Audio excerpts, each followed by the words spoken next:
Hello students, welcome back. हमने अपनी पिछली वीडियो में पढ़ा था स्वर संधि के भेदों के बारे में, जिसमें हमने सिर्फ 2 भेद पढ़े थे, क्योंकि स्वर संधि के कितने भेद होते हैं? 5 भेद होते हैं। तीसरा कौन सा है? वृद्ध संधि।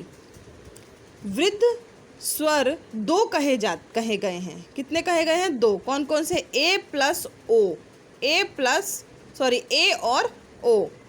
अ से आ के बाद ए से बड़े ए स्वर आने पर दोनों के मेल से ए होगा, और ओ से औ आए तो ओ होगा, जैसे कि नीचे यहाँ दिया गया है।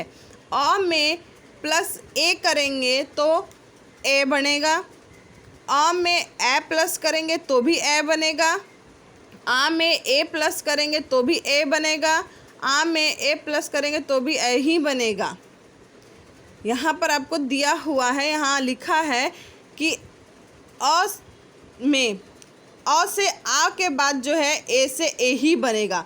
दोनों में जो है एक ही चीज़ बताई गई है कि अगर आ में चाहे अ में ए और बड़े ए प्लस करेंगे तो क्या बनेगा? ए ही बनेगा, जिससे बोलते हैं बड़े ऐसे ऐनक वाला ए बनेगा।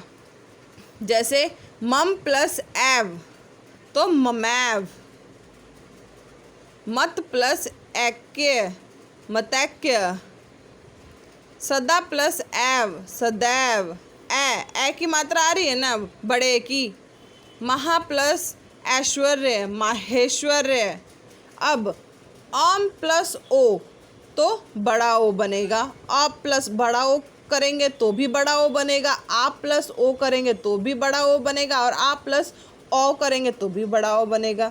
जैसे महा औषध तो महौषध। गंगा प्लस ओघ गंगोघ। ये है वृद्धि संधि। उसके बाद आइए यण संधि क्या है? हर्ष या दृघ्य ई ऊ या री के बाद कोई अन्य स्वर आ जाए तो उसके मेल से क्रमशः उसके स्थान पर य, व और र ही होगा।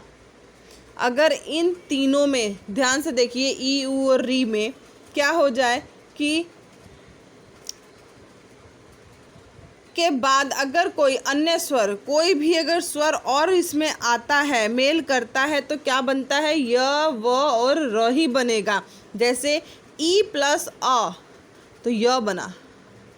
बड़ी ई प्लस आ या। ई प्लस अ य। ई प्लस उ यू। उ प्लस आ व। उ प्लस आ वा। री प्लस आ रा। री प्लस अ रन। जैसे पितृ प्लस अंश, ऊपर अन न का साउंड आ रहा है, पित्रांश। ये होता है यण संधि। और अयादि संधि क्या है? अयादि संधि में जब ए, ऐ, ओ, औ के बाद कोई दूसरा स्वर आता है तो ए का ऐ, बड़े ए का आए, ओ का अव और औ का आव हो जाता है। स्टूडेंट्स, ये सब जो है आपको ध्यान से समझना पड़ेगा कि किस स्वर के साथ कौन सा स्वर प्लस करेंगे तो क्या बनेगा। यहाँ आप देखिए, एक प्लस अ बना अय, ए प्लस अ बना आए, ए प्लस ई बना आई, ओ प्लस अ बना अव, ओ प्लस अ बना आव, ओ प्लस ई बना आवी। जैसे नो प्लस इक नाविक, प प्लस अक पावक। आ का साउंड आ रहा है यहाँ पर। तो ये था आपका स्वर संधि। अब है व्यंजन संधि। व्यंजन संधि क्या है? एक व्यंजन का मेल दूसरे व्यंजन या स्वर से होने पर जो विकार आता है उसे हम व्यंजन कहते हैं। जैसे सत प्लस जन सज्जन, दोनों व्यंजन हैं, सत और जन। षष्ठ प्लस आनन षडानन, एक व्यंजन तथा एक स्वर है। आ क्या है? स्वर है। ठीक है, यहाँ पर आपको बताया क्या है कि व्यंजन का मेल दूसरे व्यंजन या स्वर से होने पर जो विकार आता है उसे हम व्यंजन संधि कहते हैं। व्यंजन संधि के मुख्य नियम इस प्रकार हैं। किसी वर्ग के पहले वर्ण क, च, ट, त, प का मेल किसी स्वर या उसी वर्ग के तीसरे चौथे वर्ण अथवा य, र, ल, व में से किसी वर्ण से हो तो वर्ण का पहला वर्ण तीसरे वर्ण में परिवर्तित हो जाता है। देखिए यहाँ पे क का ग, देखिए यहाँ दिया हुआ है।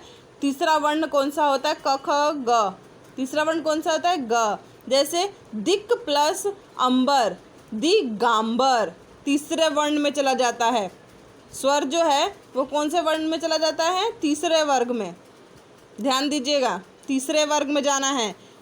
अच प्लस अंत, अजंत तीसरा वर्ण क्या है? अ क्या है? स्वर है।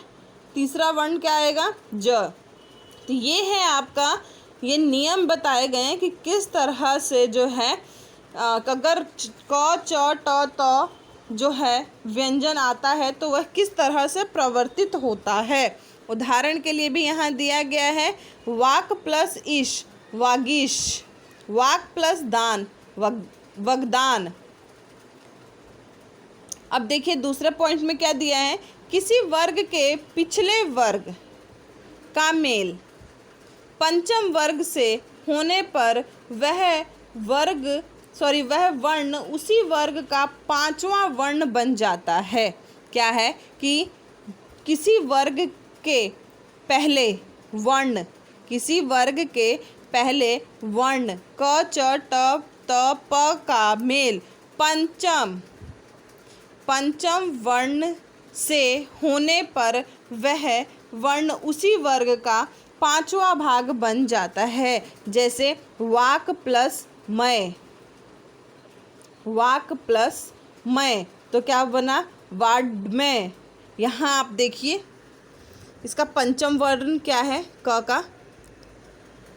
यहाँ देखिए लास्ट में क्या दिया हुआ है? क। तो इसका पंचम वर्ण क्या बना? वाड्मय। जैसे उत प्लस नयन, उत का पांचवा वर्ण क्या है? न, तो उन्नयन। ये आप लोगों को जानना है कि व्यंजन के मुख्य नियम क्या हैं, किस तरह से व्यंजन जो है वह बदलता है। ओके स्टूडेंट, इसके बाद जो है नंबर तीसरा, चौथा, पांचवा जितने भी इसके नियम हैं वह अब हम नेक्स्ट वीडियो में करेंगे।